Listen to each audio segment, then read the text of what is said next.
Let me repeat what I said before. There is no coherence in many ways to what I want to say. I was given a list, thank you, Salah, for sending them, a vast array of questions, from academic ones to policy ones about how do we deal with testing. Should we just, how do we connect things such as academic issues to more emotional and personal issues, to specific kinds of things about classroom design, about management, etc. So in order to answer each of those, I'd have to be here for 2 weeks learning from you about what you think is possible and what not. So I'm going to make a set of recommendations and a set of worries, and then hope that we can have some time for questions later on. Unfortunately, because I must get back, Rima must get back, we are leaving at around 1 o'clock this afternoon to head to the airport. So if I look a little wired, it's not only am I getting over a case of jet lag from our recent international trip to this place that used to be part of Anatolia, a place called Greece, but also there's a double dose of jet lag. So if I occasionally sip some coffee that my doctor has told me I should never have because the caffeine has strange effects on the medicine I take. So if I start doing this, you'll know I'm not used to the caffeine, and if I go on for 2 days, it's because of the caffeine. Okay. So let me begin by being honest. There are no easy, generalizable answers to many of these questions. An example would be this. Right now in the United States, we are in a struggle over the meaning of democracy. And that is going on in this nation as well. The right has stolen our language. So to defend democracy is not an easy issue, when the right in many, many nations has associated itself with a neoliberal agenda of marketization. And to them, parent choice, with children being seen only as the private property of parents, is considered democracy. Anything else isn't. To give an example of the extent of that, right now at my university, the University of Wisconsin, the most progressive university in the United States, supposedly. After all, we get people such as Matthew. The legislature, our state Ministry of Education, came within 1 vote of passing legislation that would allow students to bring guns to our classrooms. And the argument is that is a democratic right, because people are worried about these incidents of slaughter of children in schools and at universities. And trying to argue against this is seen as arguing against democracy. So I want to be very honest. This depends on the nation. It depends on the political forms and mobilizations.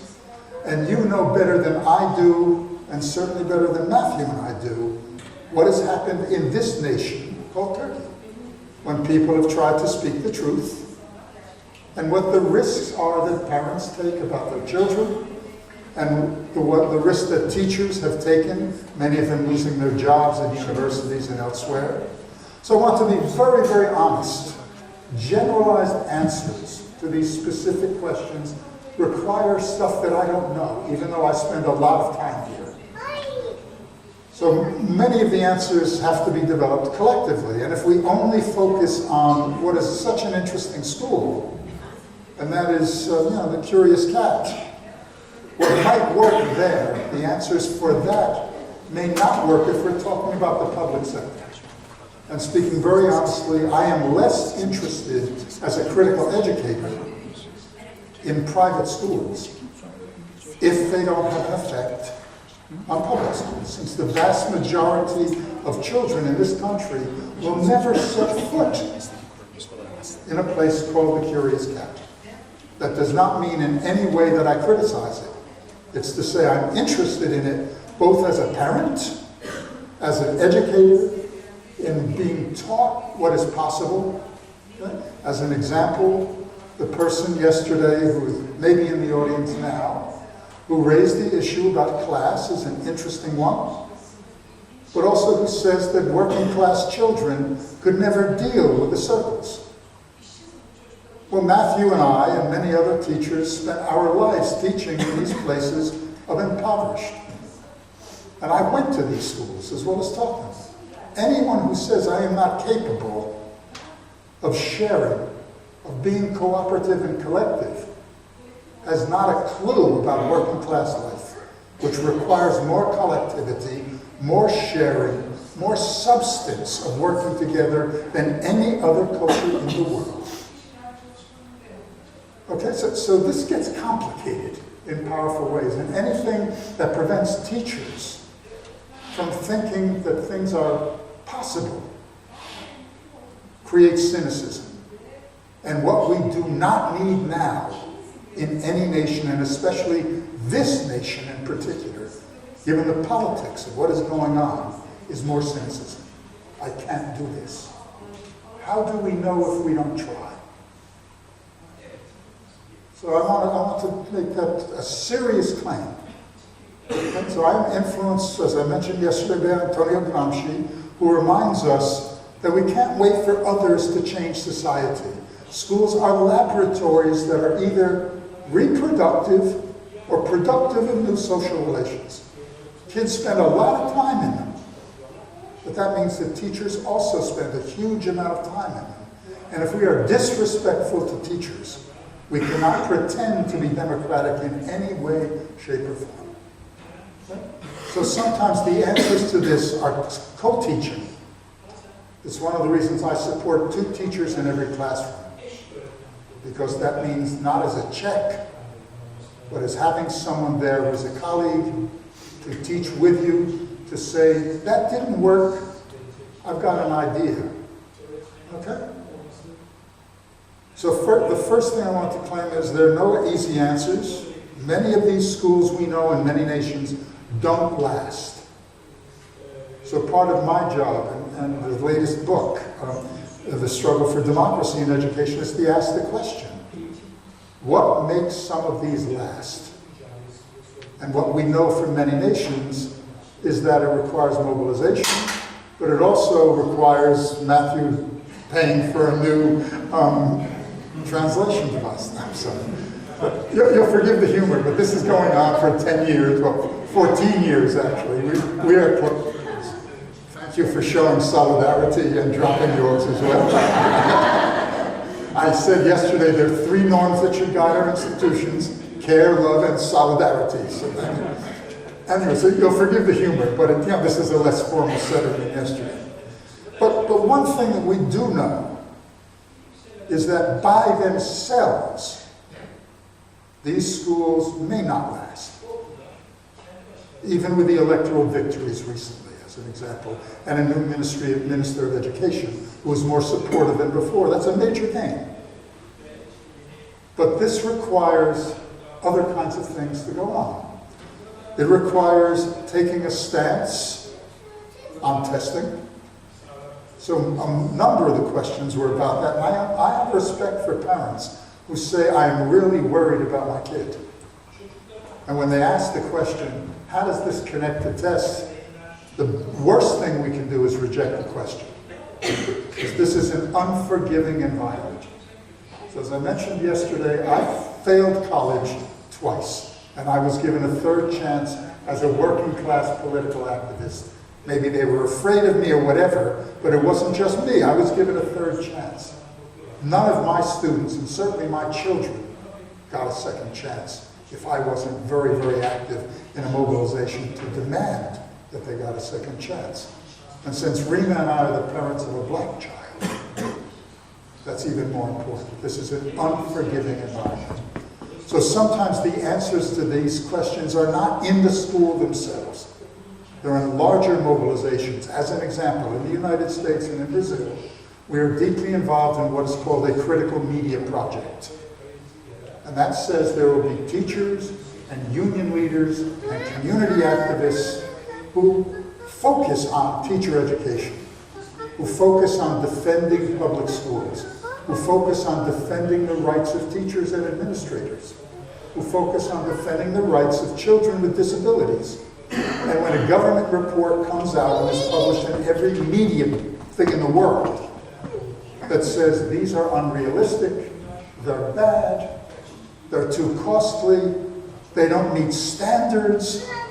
Okay? And what about the tests? And diminish the possibility of our being successful, then that report, that government document, that newspaper, that television editorial comes to someone like me or someone else who might be in this audience to rewrite a response. It then goes to a journalist who is deeply committed to the same things that we are, who wants to defend these schools, and it's rewritten so it doesn't sound like Michael Adams, since I may have unfortunately forgotten how to write for real people sometimes. Okay? So it requires an alliance then with people who are skilled at that, who can make this visible to everyone. Now the right in its media projects has what we call a hit rate, meaning a publication rate, making their critiques of these schools available 90% of the time. We are now up to 37% of the time in publishing responses. And I don't mean just in the major newspapers. I mean the weekly newspapers in rural areas, in the villages where the school is. At every level, you don't wait to respond. You respond now. So I have promised, and we have 150 fellows who have promised, even if we have a deadline, we've got to prepare for class. As a filmmaker, I may be going out to work with schools and kids making films. I have to drop everything, and I must promise that I will respond. And that the teachers' union will respond. That parents will respond immediately. Even if it's a letter to the newspaper that is published, a parent activist from Curious Cat, as an example, will respond immediately. Not by saying you're stupid for raising that, but rejecting the arguments with good evidence. Okay? So I mean this quite seriously. We will fail. And by that I mean too many of these schools where we have martyred ourselves over, where teachers are working 16 hours a day, where parents have no time to breathe, or as I said yesterday, they don't have time to go to the toilet. Unless we then look at the larger context of defense, we won't have the time even to make these decisions. I don't like saying that. It sounds like there's this oppressive reality out there. But there are many parents and many educators who feel that they are not being listened to, who don't have the arguments, who don't understand that what is possible, who don't even know about another school as possible. And part of our task is to make it visible and to make the arguments for it as visible as possible. So when there's enough defending, then it can last. Okay, am I clear about that? I'm sorry to be a little pessimistic about that, but it's actually a form of optimism. We either collectively defend these, or we leave it up to parents and teachers in each site to martyr themselves even more, to work even harder. And that's an impossible task. I have too many memories of spending time with kids in classrooms where I couldn't sleep because I had so much work. It's called being a teacher. Okay? All right. So one suggestion I have to try and deal with this is to be able to defend them. To make the case when someone says these schools don't meet our standards. What about the testing? To show the evidence that these tests are used inappropriately. They were never built for comparative purposes. And we have evidence robustly that Matthew mentioned yesterday that these tests, that these students who go in with learning how to be active, to show respect for voice, do actually very, very well. They're immensely resilient. And when they're disappointed, they act back. We have one example in the United States, for instance, of a group of students who had been in more democratic kinds of things, and a new school board, a new local Ministry of Education came in. They wanted to take that voice away and take the voice about the curriculum away from the students and teachers. The teachers were worried if they went out on strike, they would lose their jobs. The students shut the school down. if someone were to ask me, what's a success that the test would never capture about student voice and being student-centered and participatory, it's the students led the teachers who said, we're shutting this school down if we lose these rights. That will never be captured on a test, but that is the nicest success story I've ever heard. I'm not happy that students were threatened with arrest, but as someone who's been arrested before, I never romanticize that. But I am damn proud of those students and the teachers' success. I think we also want to look at those places that are struggling with these issues right now outside of Turkey. This is worldwide now. So as an example, in Seoul, in Korea, we have this vision that Seoul is sort of like Turkey, and in many ways it is. National examinations that are brutal. And I spent a lot of time in Korean classrooms where the children will raise their hands, which is usual, as the teacher is trying to do very creative kinds of things, trying to democratize and have more voice. And the kids ask one question, is this on the examination? And if the teacher is honest and said, no, that's sort of boring, the kids take out their cell phones that are illegal to have, and they're like this texting. There's more boring stuff from the teacher. Yet in the city of Seoul, there is a new Secretary of Education who is deeply committed to the same kinds of things that teachers here are. And now 1/4 of all the schools in Seoul, which is 50% of the whole population of Korea, where they have what are called Yukshin schools, where they look a lot like many of the things that are going on at Curious Cat, but in a public setting. So how do they do that? How do they defend that? So Matthew mentioned, we are not alone. It's one of the most important phrases one can utter in this audience. We are not alone, and we can be taught. So here is a nation with rigorous national testing. They have not solved it, but they're part of the way there. Another example is the opt-out movement in the United States, where many parents across class and race and gender lines have refused to allow their children, with the permission of the kids, to take the tests. They're saying, we already know what the results of the test will be. Our children will be near tears, worried, studying like crazy, having no ability to remember who they are. We will not allow that to happen. And the students mobilize with the parents, and they walk out. Not as a strike, but to say, we demand a more flexible form of evaluation. Now, you're beginning to see that now here, with service learning and things like that, and other sort of social active action being used as an additional qualification for getting into higher education. That space needs to be broadened, and I would focus on that tremendously powerfully, because I don't think we can answer the full question that parents are legitimately asking, even though I disagree with the impulse behind it. Right? It is a legitimate question to ask, what about my kid in a society that says the only good kid is a kid who gets test scores high? Okay? All right, a couple of other things. I think as well, we want to look as well at other nations. Porto Alegre becomes an example, a place I've worked with for many years. It's the home of what is called the Citizen School and Participatory Budgeting, where the entire community, as well as students, also determine where money is spent. And to solve the question of how do you connect the curriculum both to the test and to the real lives, teachers are paid an extra month's salary, with students as a guide to go in every day for a month to the community to learn about the lived cultures of those communities, the linguistic forms, the religious forms, the dance, the arts, the murals, the parents.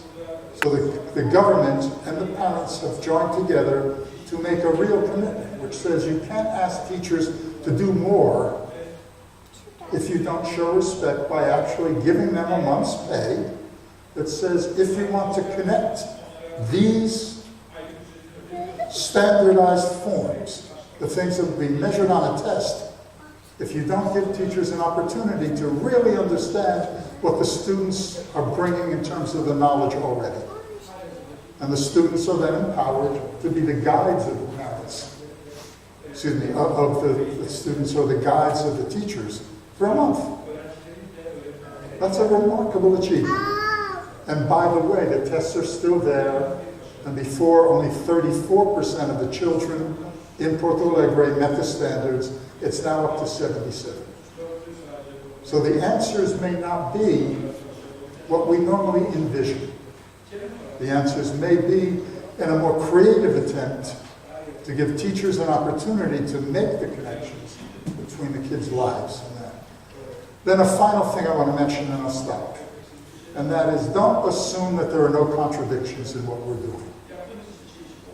Let me repeat that again. What we think is really, really good may have echoes that are quite negative. And I want to end with one story. City of Cincinnati, in Ohio, in the United States, an old industrial city where the factories had moved to China. There's a lot of youth unemployment, etc.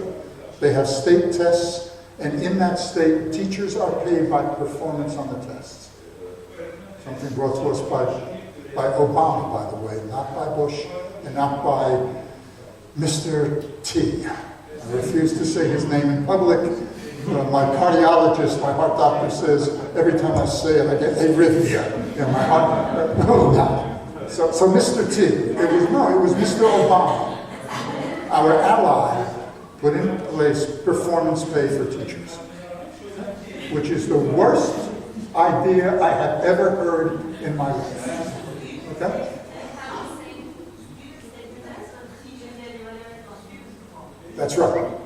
Okay? And that's national. To get federal funds, teachers are paid by how well they do. You can imagine the effects on teachers, which is none of this stuff. Right? That's nice. But there is, now the curriculum is test preparation. And since we only test in the United States nationally in 2 subjects, mathematics and low-level reading, you can understand what the effects are. So if your pay is determined on how children do on those 2 tests, there's no art instruction. And there's no literacy. Literacy is now defined on how well you do on spelling. Okay?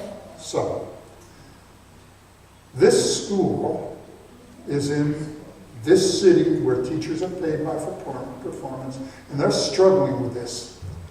And across this old, decaying schoolyard is a high-rise of retired people from the community, the aunts and uncles and grandparents of the children.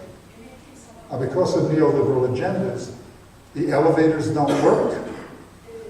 It looks like a new building, but the elevators don't work. It's 23 stories high, and people die. People commit suicide because there is no way to get down, and we are a very disrespectful nation in terms of retired people. So to defend their democratic forms, the teachers and the administrators did one very interesting thing. They said, many of the elderly in this community are committing suicide because there is no meaning in their life. They're locked in these apartments. They're there with nothing going on. Why not flood the school with the elderly in the community? Reading to the children, listening to them, hugging them. Because in the state of Ohio, it is illegal for a child to be touched by a teacher out of fear of pedophilia. So you solve this by having their grandparents, their uncles, their aunts, the elderly come in and read to them, hug them, do all the things that teachers want to do. Okay? And now you have 4 or 5 adults in a classroom, and I will assure you, kids are not very disrespectful when their grandmother is there. It's actually a very interesting reform. It solves the problems of the elderly, who now have meaning back in their lives, and teachers are freed up to do incredibly creative things. And the local Ministry of Education said, I guess we can raise class sizes now. Because after all, if there's 3 or 4 adults in the room, that means we can have 40 children rather than 22. So there was a perverse effect when democratization hit. I want to end with that. I want us to think about what are the hidden effects of the things that we are doing. And also, what are the creative solutions we haven't thought about? There are other people who can be involved in this who are not parents. And we can actually solve two problems at the same time. All right? So you forgive the randomness of these thoughts, but it's out of respect for the kinds of things that you're doing that I want to raise this. Because I don't want to come back here next time and see that this school is no longer there. But I also don't want to come back in 10 years and see that it has lost its impulses, but because it is alone. So thank you.